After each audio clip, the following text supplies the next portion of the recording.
आज पुणे महापालिकेने एक जागतिक दर्जाचं मोठं कन्व्हेन्शन सेंटर तयार करण्याच्या दृष्टीने एक मोठं पाऊल टाकलं आहे। राज्य सरकारने एक नियमावली केली आहे की दिल्लीच्या धर्तीवर भारत मंडपम, बृहन्मुंबई, नवी मुंबई, पुणे, संभाजीनगर, नागपूर या ठिकाणी ही व्हावीत।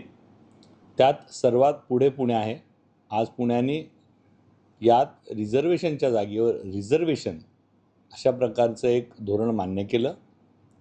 यात जी रिझर्वेशन त्यात होती त्यातलं गार्डनचं रिझर्वेशन, तेवढ्या क्षमतेचं गार्डन तिथं व्हावं, पार्किंगचं रिझर्वेशन तेवढ्याच क्षमतेचं नाही किंवा त्यापेक्षा डबल क्षमतेचं पार्किंग या भारत मंडपमच्या कन्व्हेन्शन सेंटरला व्हावं अशा प्रकारच्या सूचना देऊन भाजी मंडई आणि हॉस्पिटलचं आरक्षण नजीकच्या ॲम्युनिटी स्पेसवर ताबडतोब दर्शवून कुठलंही आरक्षण कमी न करता एक नव्याने मोठी ॲम्युनिटी जागतिक दर्जाची पुणे शहरात तयार व्हावी अशा प्रकारची मान्यता मुख्य सभेत आम्ही दिली आहे।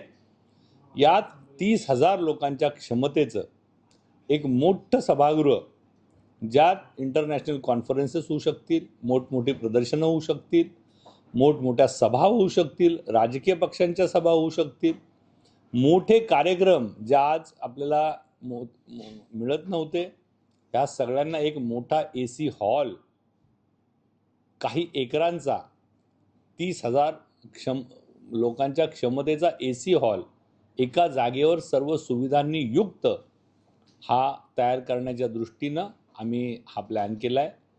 यात विमानतळालगत ज्या हाईटचं रिस्ट्रिक्शन होतं, तिथं बऱ्याच मोठ्या प्रमाणात काम होऊ शकत नाही उंचीवर, त्यामुळं भारत मंडपमच्या धर्तीवर आम्ही तिथं एक मोठं कन्व्हेन्शन सेंटर करण्याचा निर्णय केला आहे।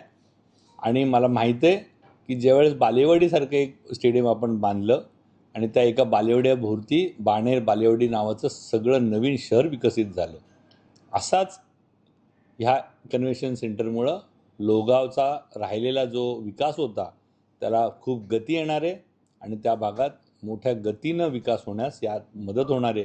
एक मोठं रस्त्यांचं जाळं या 37/154च्या डायरेक्टिव्हनी राज्य शासनाने सुचवलं आहे, ते आज आम्ही मान्य केलं आहे।